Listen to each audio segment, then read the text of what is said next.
Hello, everyone, and welcome. My name is Steph Vivier, and I will be your host this evening from 7 until 8 p.m. I want to welcome you all to tonight's live and interactive telephone town hall discussion with St. Catharines Mayor Matt Cisco and Councillor and Budget Standing Committee Chair Don Dodge. Tonight, they will be answering your questions about the city's 2026 readoption budget.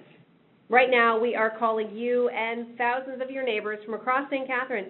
It will take a few minutes to connect everyone, so as we are dialing out, let me take a moment to explain how this telephone town hall works. If you would like to ask the mayor or budget chair a question about the budget, just press star and 3 on your phone at any time. Currently, people from across the city are answering their phones and connecting to this discussion. Once someone answers their phone, they just stay on the line to join the discussion. If you would like to ask the mayor or Councillor Dodge a question, just press star and 3 on your phone. For those who missed the call, an answering machine message will be left with directions on how to provide your feedback. This telephone town hall technology enables us to reach out and talk with thousands of people from the comfort of their own homes. It is a great way for the mayor and council to stay connected and ensure residents have the opportunity to ask questions live and listen to the answers. For those of you just joining the call, welcome. This is a telephone town hall with Mayor Matt Cisco and Budget Committee Chair Councillor Don Dodge. They would like to answer your questions and gather feedback on the city's 2026 readoption budget. I see we still have some more phone calls to make, so as we wait for everyone to join, I'd like to welcome Mayor Cisco and Councillor Dodge to the call and ask what you are hoping to get out of tonight's discussion. Remember, if you would like to ask the mayor or budget chair a question, just press star 3 on your phone. Thanks, Steph, and hello to everyone on the call. This is Mayor Matt Cisco. I want to take just a moment to thank everybody for taking the time to join us on this telephone town hall and discuss the 2026 readoption budget. The process this year is very similar to last year. We are currently going through the process of reconfirming the city's 2026 budget. We adopted that in principle in February of 2024 as part of a 24 to 26 multi-year budget. And so City Council really appreciates the public's input as it helps us figure out our decision-making and gives us some direction about what the city budget is going to look like. Community input this year is going to ensure that the budget reflects the services and the programs that are important to people and lets us know where you think our resources should be focused. Again, the important thing, if you do want to ask a question, please press star and 3 on your phone. I'll take this chance just to explain what the timeline looks like this year.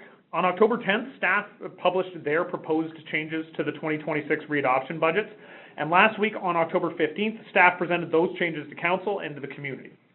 The multi-year budgets were actually adopted, though, back on February 2nd of 2024, and they cover capital, water and wastewater rates, and then also the operating budgets for the years 2024, 2025, and 2026. So the multi-year budget allows us to have better planning. It gives a better focus on achieving long-term goals, and it also provides for greater efficiencies.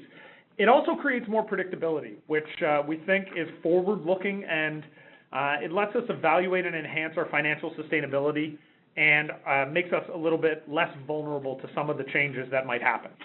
More importantly than that, though, multi-year budgeting actually gives taxpayers and residents more certainty. It lets you have a better idea of what the direction of the city's services, their finances, and the tax levies are in the long term. So staff presented the changes to the previously approved budget that they think are necessary. All of the big areas of city operations are a part of that adjusted budget. So planning and building, bylaw enforcement, our community recreation and culture services, economic development, fire services, engineering and our facilities, environmental services, and our municipal work. So the things like snow plowing and road maintenance. The updated version from staff, though, is not actually the budget that is going to be debated by council. The strong mayor legislation that was brought in 2023 by the Ontario government actually puts the ability to put forward a budget to me. So as the mayor, I have to put forward a budget. I'm going to do that on November the 5th, a couple weeks from now.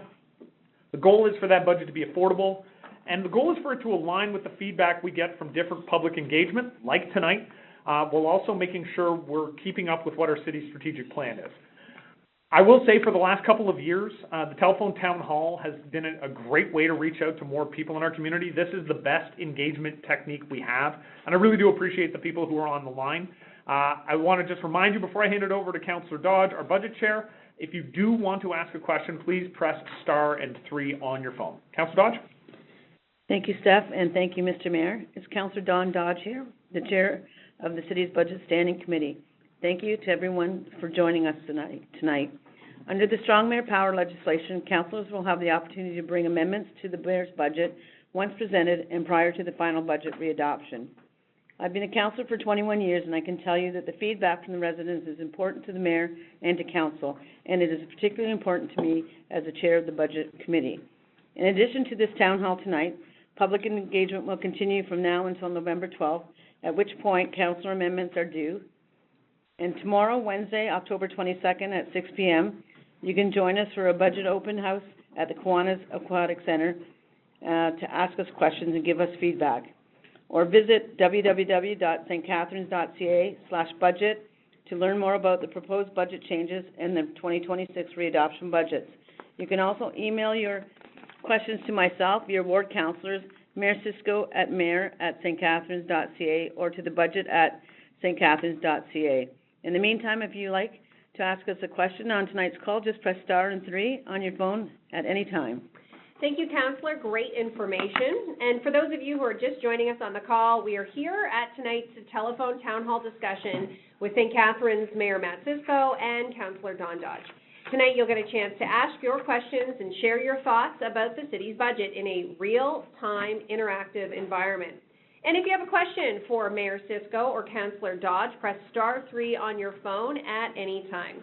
Looking at our system, I can see that there are thousands of people joining the line. There will still be more time to join before we officially begin. Let me take a moment to ask a question of my own. And you mentioned that in February 2024, the city moved to multi-year budgets for 2024 and 2026, and that staff presented changes to the 2025-2026 budgets on October 15th. Can you tell us more about what was adopted and what readoption really means to the public? Definitely. Multi-year budgets are actually something new for us. We're in the midst of our first multi-year budget. And so what happens is you approve the multi-year budget, and then every year is a readoption. So you're basically confirming the decisions that you made with that first adoption of the multi-year budget. So we did that back in February of 2024. And at that time, the expectation was a 3.58% increase for this year. When we readopted the 25 and 26 budgets last year, that increase had gone up a little bit to 3.61. When staff came back to council last week, though, it was down to 3.41%. The number that actually matters to residents, though, and I think the question that some residents would have, the actual increase on your property tax bill would be 2.93% if we adopted the staff budget. So that's the important number, is 2.93%. We still don't know what the region is doing, and that's one of the interesting things about living in St. Catharines and in Niagara. There are two groups, your city and your region, that sort of feed into the tax bill. There's also the education portion. That's a smaller part, but it's still a part of your tax bill. So all three of those groups, the city, the region, and the province, are responsible for the taxes. We're just talking about what the city is responsible for. So the services we deliver and the part of the tax bill that is up to us. One of the things we always try to keep in mind, and the reason why we go through this reconfirmation process, things are always changing. There are different pressures that have been identified that are going to impact the tax levy this year. Rules from the province change on a regular basis. We have inflation, something different this year, but we're dealing with the effects of tariffs, and that has a big impact on when we are trying to build infrastructure in the city. The Canada Post strike, increased delivery times can have an effect. Different asset management requirements, the labor market, there's lots of pressures, and I think that's important to recognize. So along with the guidance from the community, we will take what staff has identified, but as I said, I will present a budget on November the 5th to council that combines all of those pieces. Thank you. Mr. Mayor, if I could also add, council has heard that affordability is top of mind for our residents, and it is certainly top of mind for me. With inflation and its negative impacts on families, these things that council need to consider, but not without hearing from our residents first.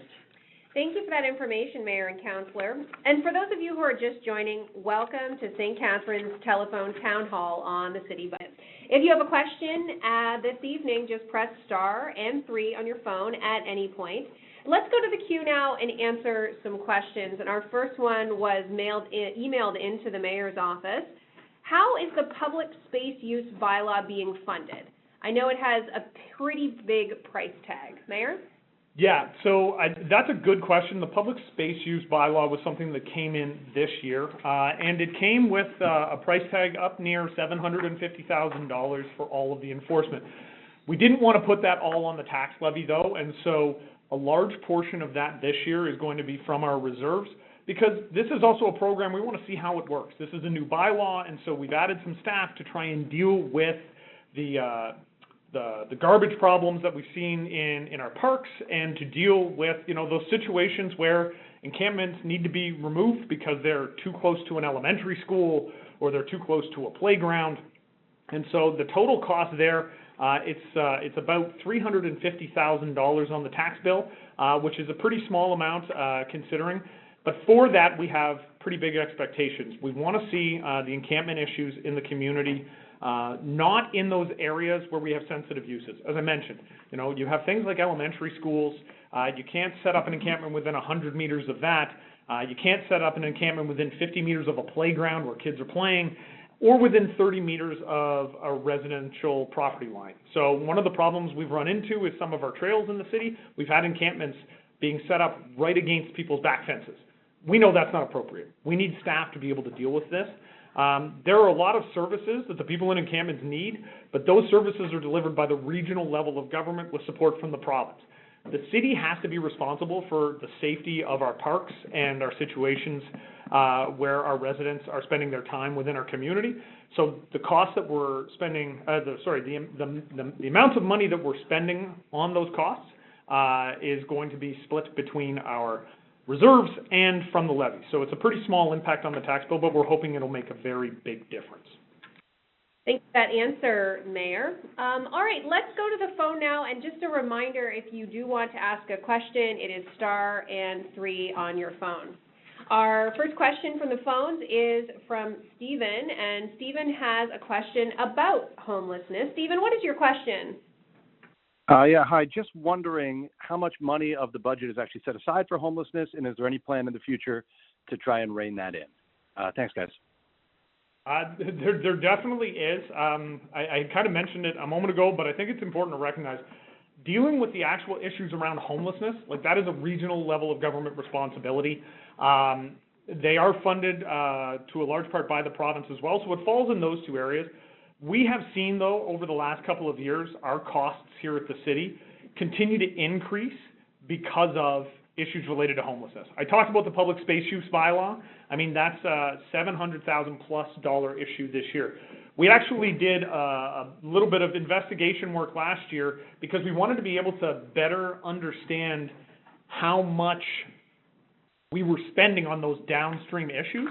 And I mean, the number was into the millions of dollars, right? Like I want to say in 2024, homelessness cost the city almost $9 million. In a normal year, it's still well over $3 million.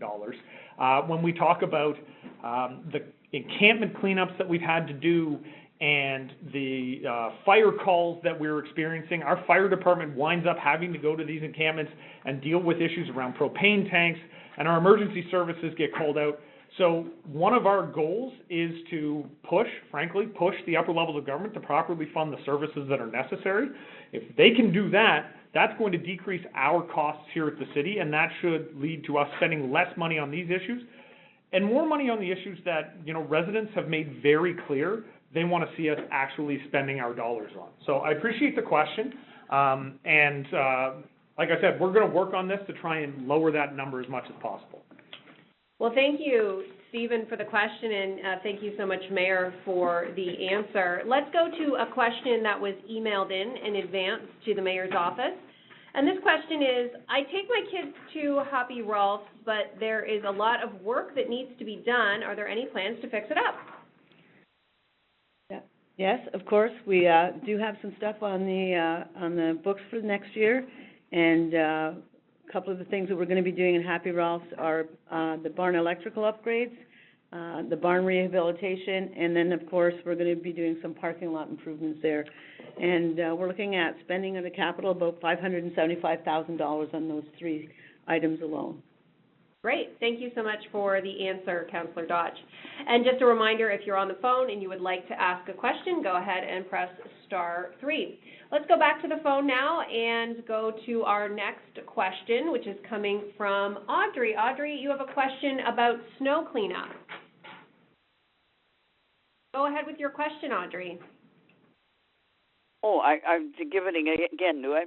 I'm Yes. 70. I'm an 87-year-old senior in the north end of the city on Geneva Street. I have a double driveway on city property that has to be shoveled, but they don't shovel that. They only shovel the sidewalks. I put a request in this week. Why don't they do anything that's on the city property? Thank you for your question, Audrey. So winter control is something that we have definitely struggled with over a number of years. I will say this year we have, more than $3 million going into our winter control. But when we've talked about this, like when it comes to situations like sidewalks, we run into a lot of difficulty because the cost is so high. One of the things we are doing this year, though, we're starting a pilot project. We're using some of the money we have in our winter control reserve, and that money is going to go towards having additional staff and trying to ensure we have the appropriate equipment. The hope is with some of those additional staff, we're going to be able to get to sidewalks. We're going to be able to do more sidewalks in the city on a quicker basis because we recognize that that's a major mobility issue for folks in the community. I can say, from my own personal perspective, with family members who have mobility issues, trying to get the sidewalks cleared is got to be more of a priority, and our staff are committed to that. We've had good conversations with with the people that do the work on the ground, and they're committed to that as well. There's always a cost that comes with these services, but we recognize that we need to be delivering services as efficiently as possible. I will ask if you can reach out to the mayor's office directly. You can call City Hall or you can email 905-688-5600, and I'll say that a little bit slower, 905-688-5600. If you connect to the mayor's office, we can help you with some of the issues around snow clearing because there are programs in the city for older adults that will make it a little bit easier to do that. Thank you so much for the question, Audrey, and thanks for the answer, Mayor. Let's go to our next caller now. Sandra is on the line. Sandra, you have a question about tax breaks for seniors. Go ahead with your question, Sandra. Hi, Mayor. I was just wondering if you could do something for the seniors who have lived and worked in St. Catharines all their lives. They're having a difficulty with the taxes, the utilities, the water bill, everything. And some are losing their houses. And you don't want to sell your house and go into long-term care or assisted living. I have seen those places, and you're better off in your own home with some PSWs coming in to help you. But sometimes you can't keep up with the utilities and the taxes, so you have to sell your house that you have lived in for 50, 60, 70 years. Yeah, you know what, Sandra, that's something that we've struggled with. And that was part of the reason why we brought in a program a couple of years ago when I was first elected. We call it the Older Homeowner Tax Increase Deferral Program. And the program exists for seniors who are in that situation. It allows them to lock in the city portion of their taxes because that's the only thing we have control over. But they can lock in the city portion of their taxes at whatever the rate is that year if they qualify. And then they will continue to pay that portion, and the increased portion each year is deferred until they sell the home. And we've talked to a couple of seniors. There's been some uptake in the community, and the seniors that I've had this discussion with have said that's a helpful program. It's not right for everybody, but for some people, it's a program that's been very helpful for them because it gives them predictability. I will also say, I brought this idea to the regional level of government to see if regional council would be willing to adopt a program like that, and there was no willingness at the regional level. It's not an overly expensive program for the city to implement. It doesn't cost us a lot, but I think it can make a real big difference for older adults if they are in that position where, we hear this all the time. My pension is not indexed to inflation. It doesn't go up with time, but my bills do. Well, in those situations, we have to have some mechanism to help people out. I mean, the reality is property tax is not a great way to fund a city, but it's the only way we're allowed to fund a city. So I would encourage folks, if you want to see greater options, one of the things you can do is you can reach out to your regional councillors and tell them you want to see programs like the older homeowner tax increase deferral program expanded to the region. And we've actually set up an easy way to do that. You can email region@stcatharines.ca. If you send an email there, it's going to go to all of your regional councillors as well as myself. And you can mention to them, like, listen, programs like this can actually help people stay in their homes. And ultimately, that should be our goal, right? We want to keep people in their homes as long as possible. So thank you, Sandra, for the call. Thank you so much, Mayor. And just a reminder, if you do have a question and you're on the line, you can just press *3 on your phone. Let's go now to the next question. It comes from Wesley. Wesley, you have a question about the police budget. Go ahead with your question, Wesley. Yes, I know the police budget is a very large amount of money, and I wonder, does it have any impact on the city's taxes? Wesley, thank you for the call. It doesn't actually. It's a part of the regional portion of the levy. It's always important to understand the regional portion of the levy. I've got some staff in the room, and they will correct me if I'm wrong, but I think regional taxes make up about half of your overall tax bill. It's almost exactly half. Of that regional tax bill, about half of that is actually the police budget. So we collect those dollars, but we don't keep them. They go right to the region. They give those to the police services. It's been a difficult number of years. There were a couple of years where there just wasn't enough investment in police services. And so the police have been pretty clear. They're trying to fix some of the problems that have been long-standing when it comes to their budgets. With that said, they've also been bringing in some very large increases. So I think regional council this year is going to have some decisions to make. I will tell you, though, in St. Catharines, we've seen some increases to the police budget over the last couple of years. We've also seen increased presence by NRPS in our city. We've seen more police officers in the core unit downtown. We're receiving more support from NRPS when we're trying to enforce our bylaws.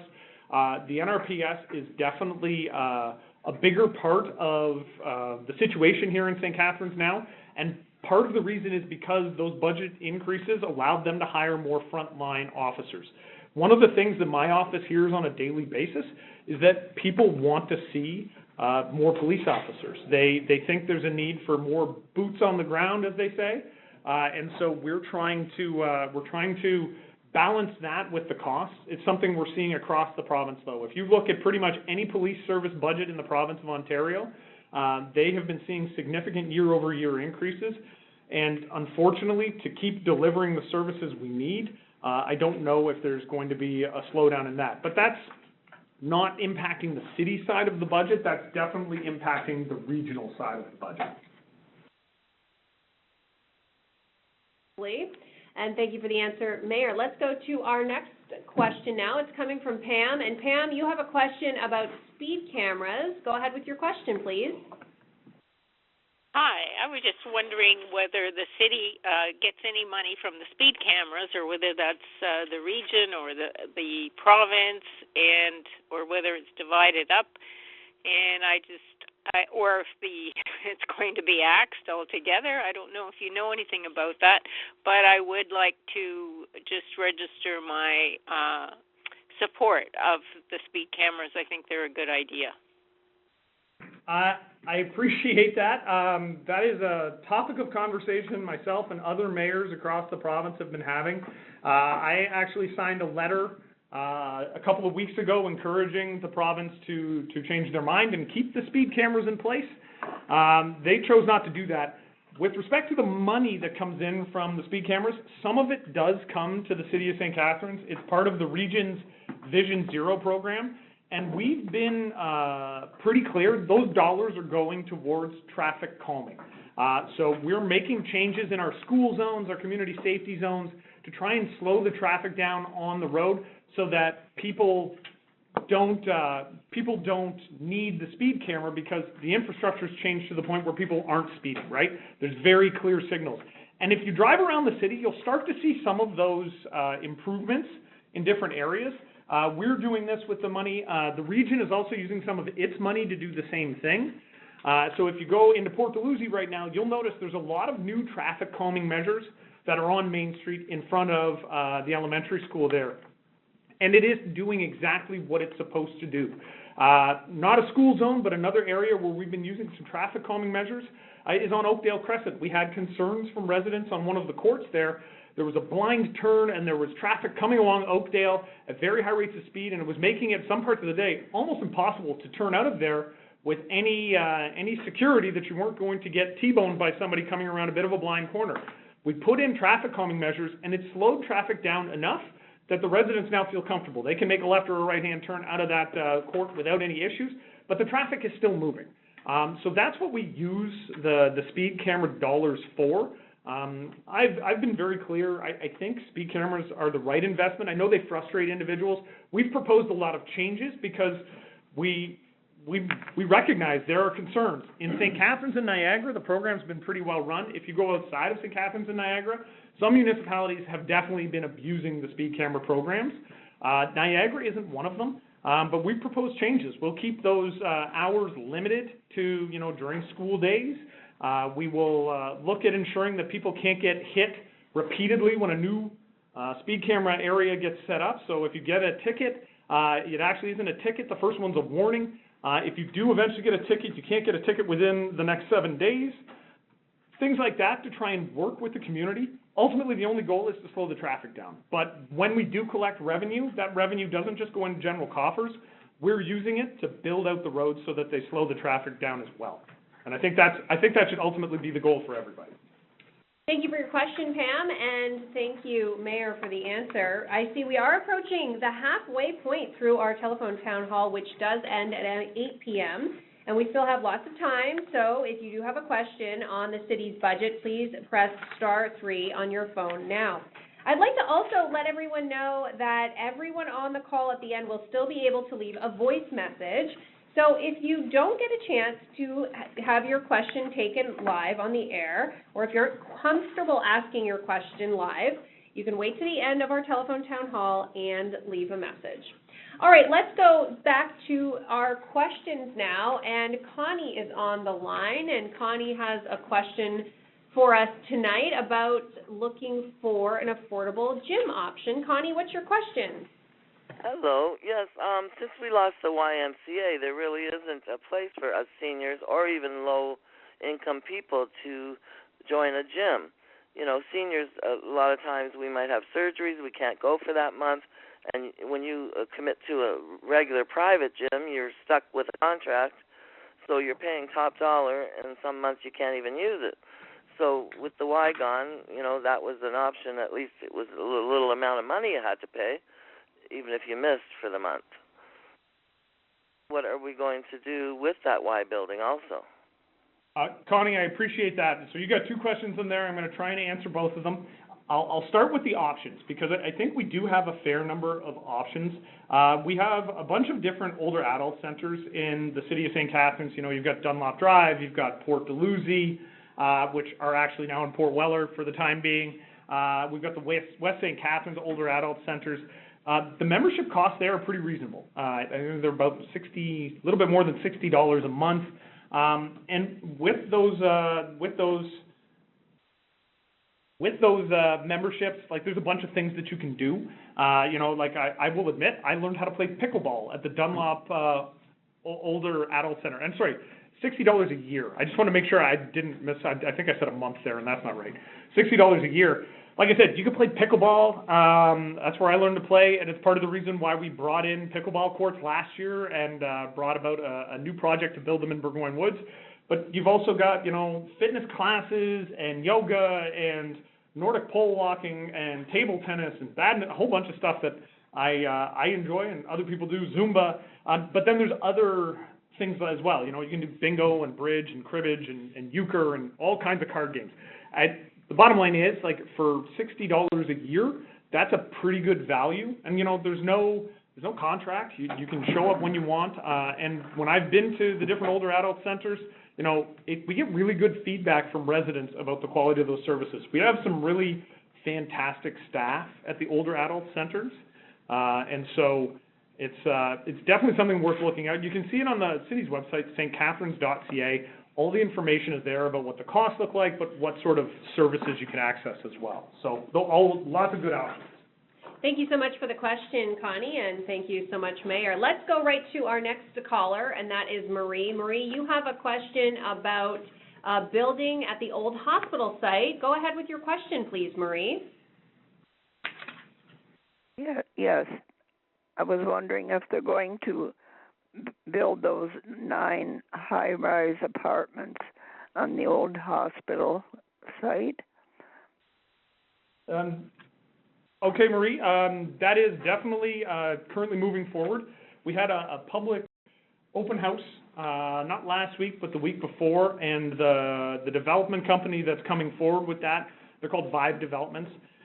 They brought that forward to the community. The feedback was actually very positive. I think people want to see that site move forward. There are a couple of sites in our city, and I think everybody knows which ones they are, where there's frustration about the lack of movement and the lack of development. And the old hospital site is one of them. Those buildings were knocked down. There have been different ideas over the course of the last 10 years, but nobody's been able to move forward with them.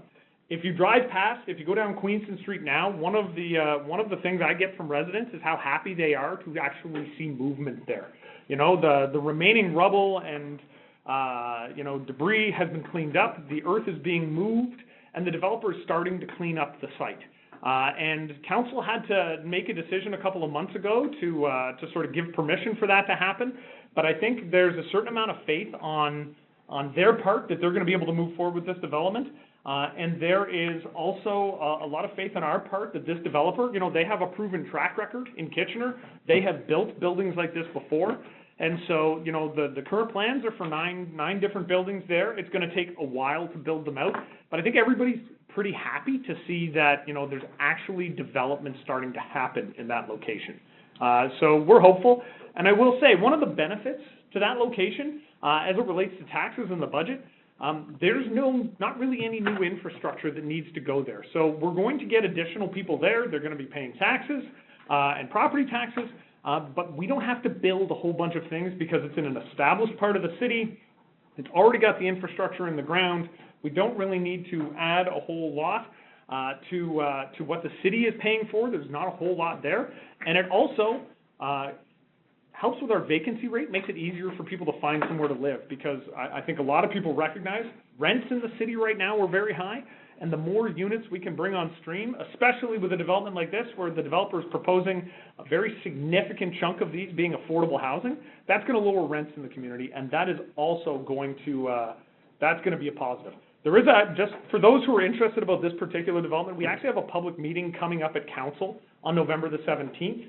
So in a couple of weeks, there will be a full planning report about what's going on the site. And if you have comments, you can reach out or you can come present to council on the 17th. And so I appreciate that question. It's timely. It's really good timing. Yeah, no, I appreciate that. And I think we're all looking forward to something getting developed there. Thank you so much for your question. All right, let's go right over to the phones. And our next question is coming from Marty. Marty, you have a question about budget increases, and go ahead with your question, please. Mayor Cisco, it's Marty Meyer speaking.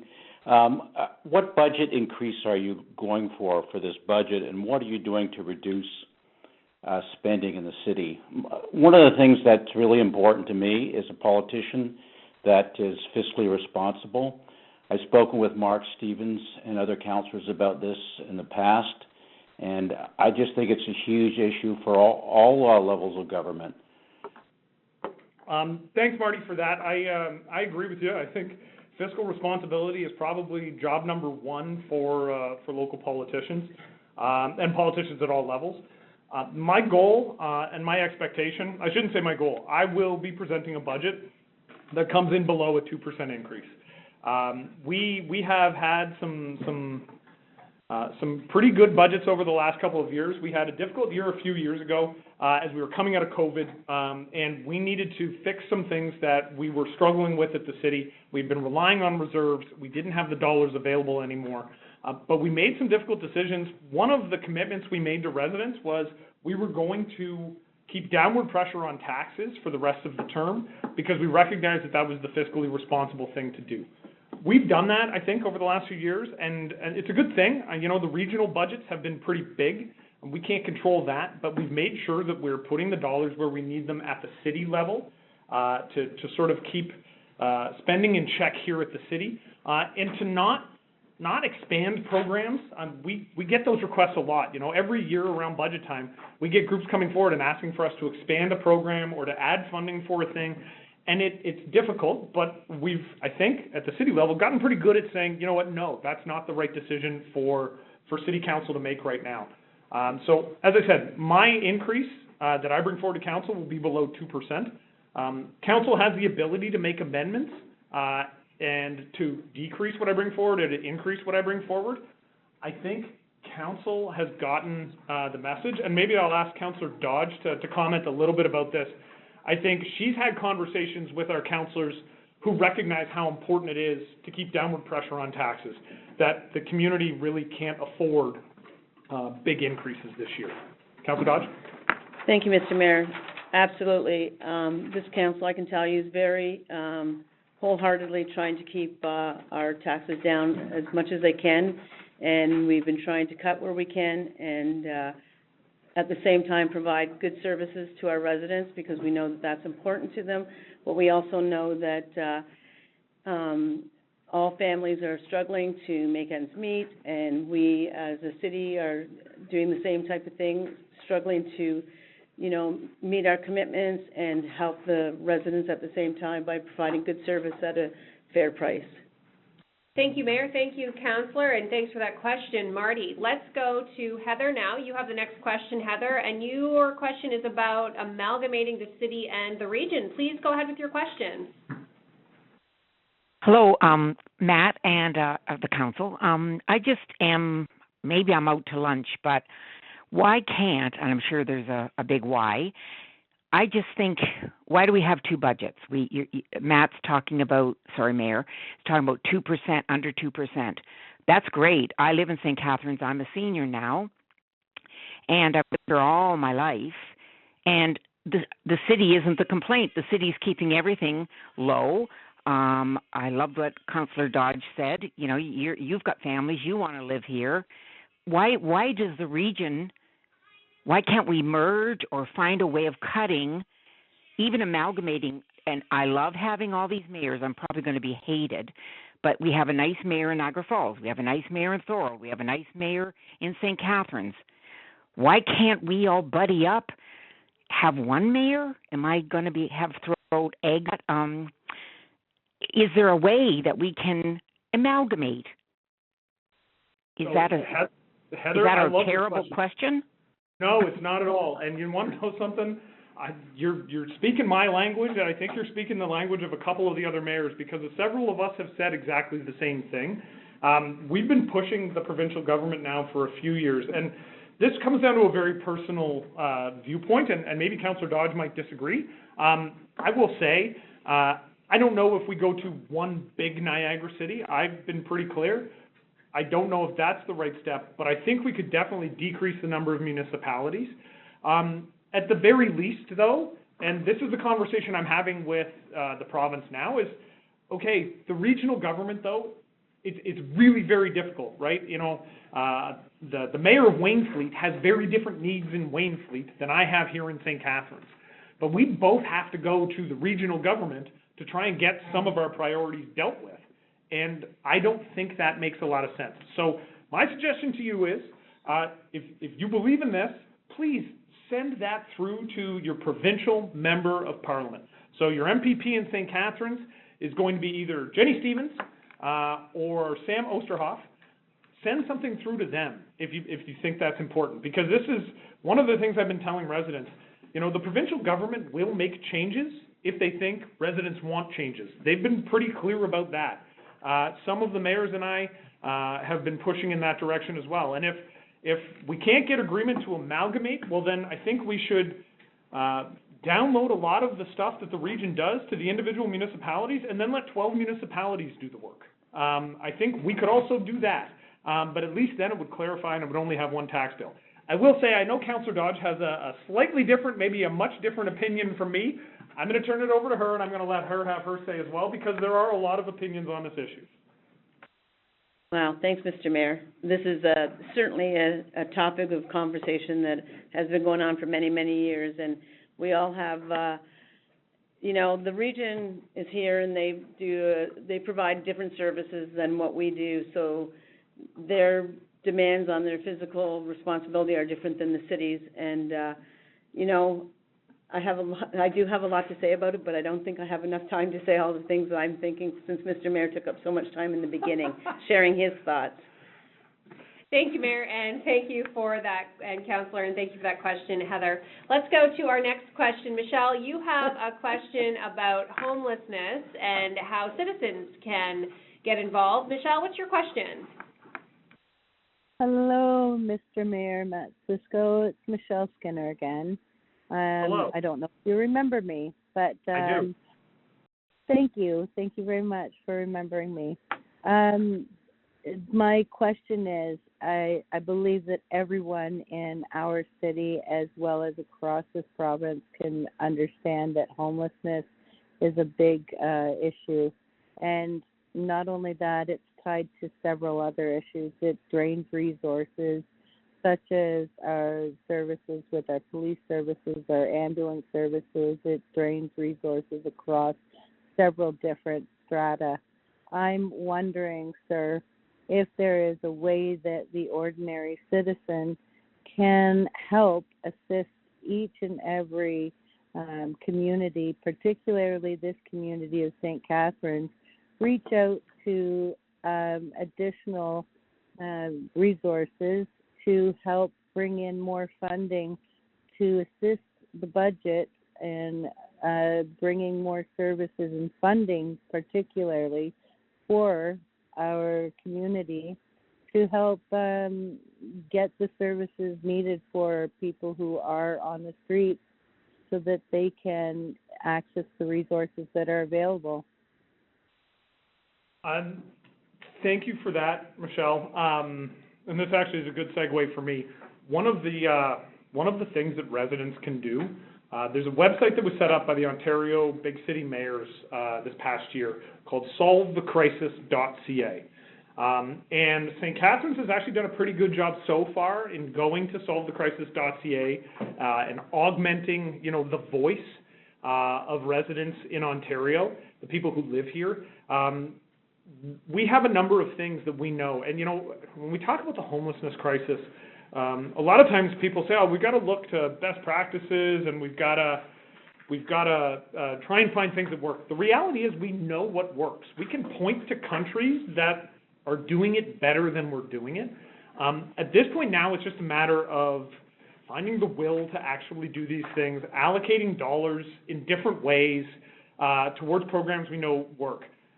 We are the recipients, not the city, but through the region, of dollars from the provincial government for a Heart Hub. And the Heart Hub is there to help people who have addictions issues and who are homeless, and try and get them into recovery and start wrapping the services around them that they need to be able to get off of the streets, get out of the parks, and get out of a tent, find the help that they need with their addictions, which is going to involve mental health counseling and therapy. We know the parts that actually need to be put into place. What we need from residents, you know, go to solvethecrisis.ca and add your voice to that list of people that are saying, no, we need this now. In addition to that, you can reach out to Jenny Stevens and Sam Osterhoff, who will both listen. They will both have this conversation. And I know that because I've had residents tell me how happy they were to be able to actually have that conversation with Jenny or with Sam. And the other thing I will say, and I think this is important, send an email to region@stcatharines.ca. A lot of times our regional councilors don't hear from residents. When it comes to issues around homelessness, a lot of times residents will reach out to their city councilors because their city councilors are there. They're in their neighborhood, right? They have a very specific area of the city, and people generally will be able to say, oh, my city councilor is Councilor Don Dodge, or it's Councilor Mark Stevens, or it's Councilor Robin McPherson. It's one of those people.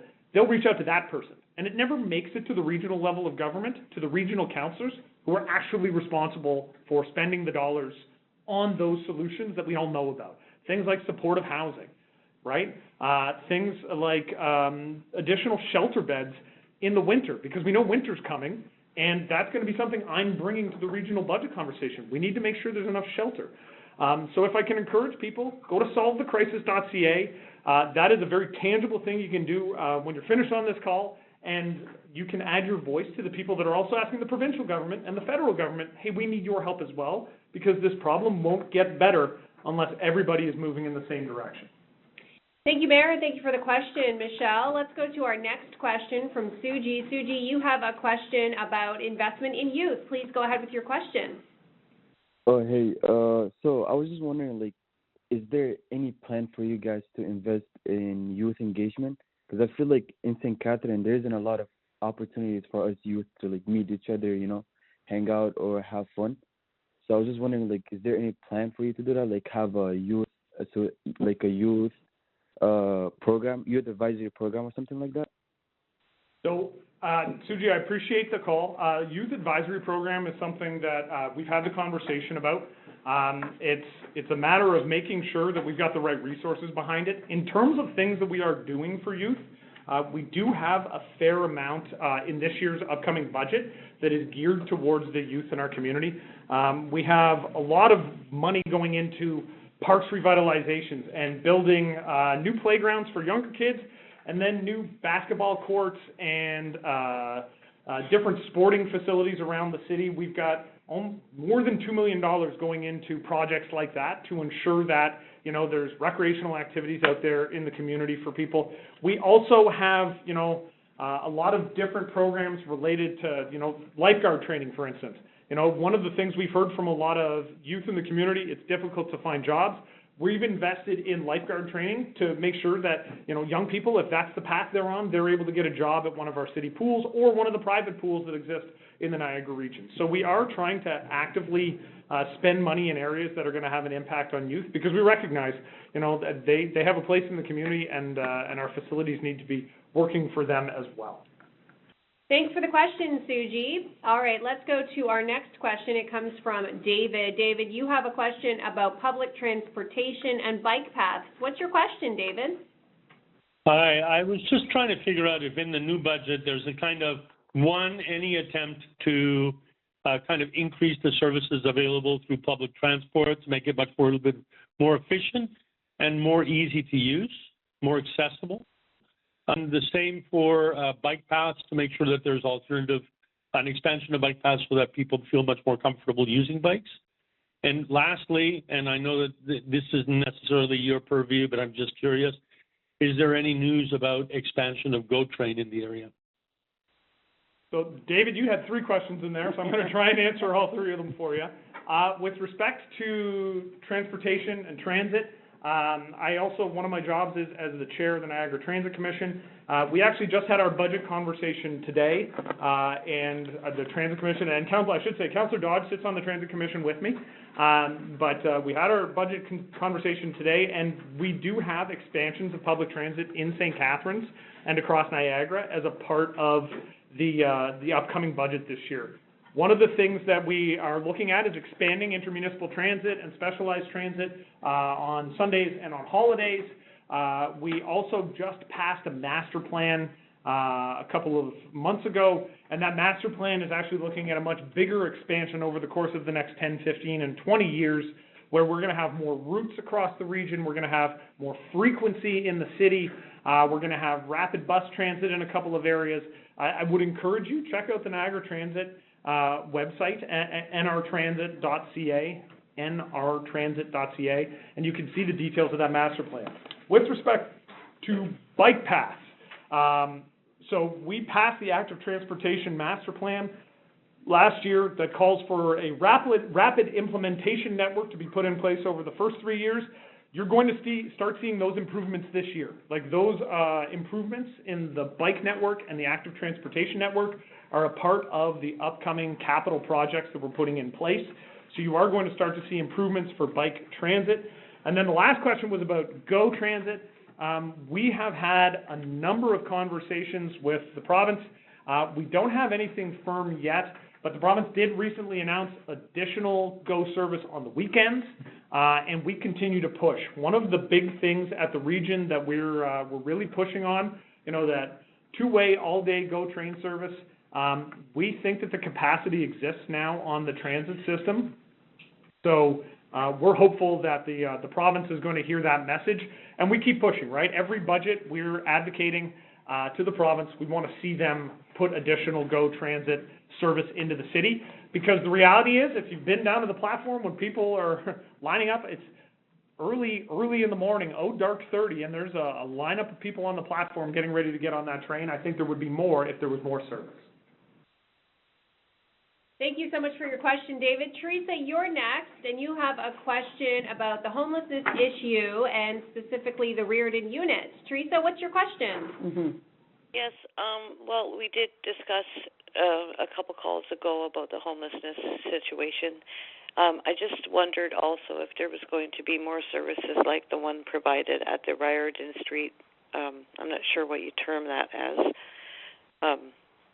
It's not an encampment, but it's like I think it's a group of 60 short-term programs or short-term rooms for the homelessness to stay and have a place to lay their head at night, and a public showering, and where they to eat together and things like that. And I've talked to a fellow that works there, and he said the program's going really well, and I just wondered if there was going to be more programs like that in St. Catharines. Appreciate that, Teresa. Riordan has been successful in some ways. It's had struggles in other ways. I know there have been some issues in the neighborhood that we've tried to push the region to deal with. I will note that the Riordan location was always intended to be a temporary location, and the region is in the process right now of identifying a permanent location. So those services won't disappear. They're just going to change locations, because we always knew that site wasn't appropriate for a long-term shelter. One of the things that we are doing in terms of those services, a couple of years ago, the city made the decision to give a piece of land on Geneva Street to the region of Niagara, 320 Geneva, which used to be the Parks and Recreation building, but that building's been knocked down. And if you go past there now, you'll see construction activity, because the region is building what we call bridge housing. Bridge housing is a little bit different from a traditional shelter. When we think of a shelter, we think of like a place for people to lay their heads. The bridge housing is different. Small units for individuals.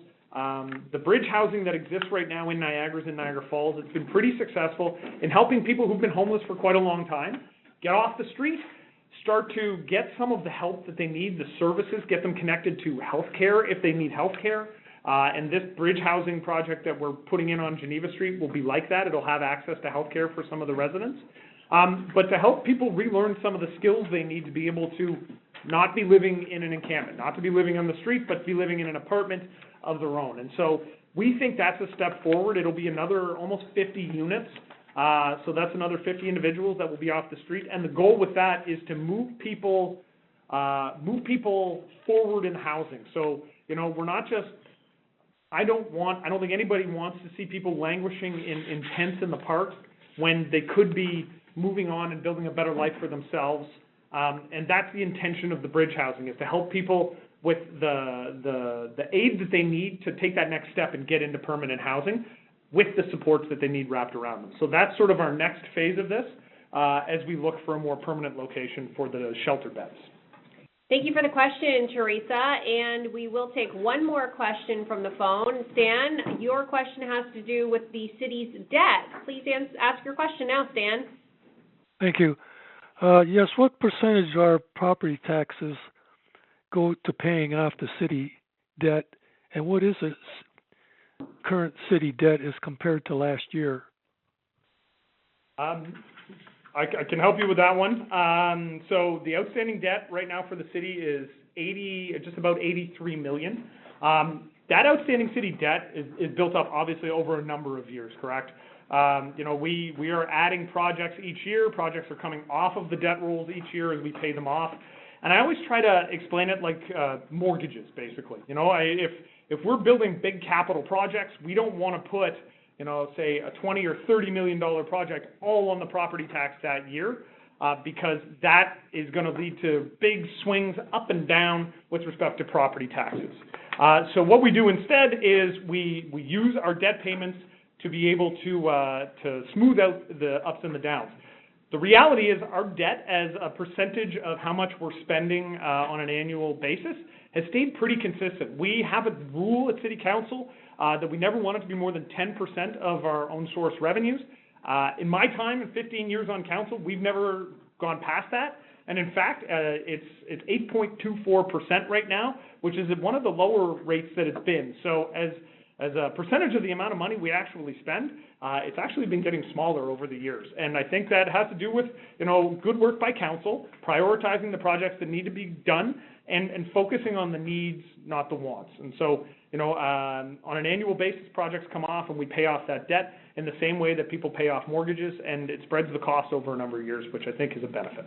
Thank you for the question, Stan, and thank you, Mayor. We are coming to the end of tonight's telephone town hall. And before we get our closing speakers remarks from our speakers, I just want to remind everyone, you can leave a message. Please leave a message with your questions or comments about the city's budget. Mayor Cisco, Councillor Dodge, over to you. I'll be pretty quick because I do like the sound of my own voice clearly, and so I'm going to stop talking in a minute. I want to thank everybody for their feedback and their questions. I really appreciate everybody who stays on the call each year. Whether you ask a question or you just listen, we really appreciate the feedback. Councillor Dodge? Thank you, Mr. Mayor. Just a reminder to leave a message for us if you have any additional questions, or visit www.stcatharines.ca/budget, or you can send us an email to budget@stcatharines.ca. And then another reminder also is that tomorrow evening we'll be hosting an in-person budget open house at the Kiwanis Aquatic Center in the Irene Locke Program Room, starting at 6 p.m., and this is an opportunity to ask questions, provide input directly to members of the Budget Standing Committee. And we appreciate your input and questions. Thank you, and have a great evening. And also, don't forget that the budget and council meetings are available for the public to view. They're streamed live on City's YouTube, and residents are welcome to submit correspondence or delegation requests regarding items on the council agenda. And I hope to see you tomorrow evening. Have a great night, everybody. Good night.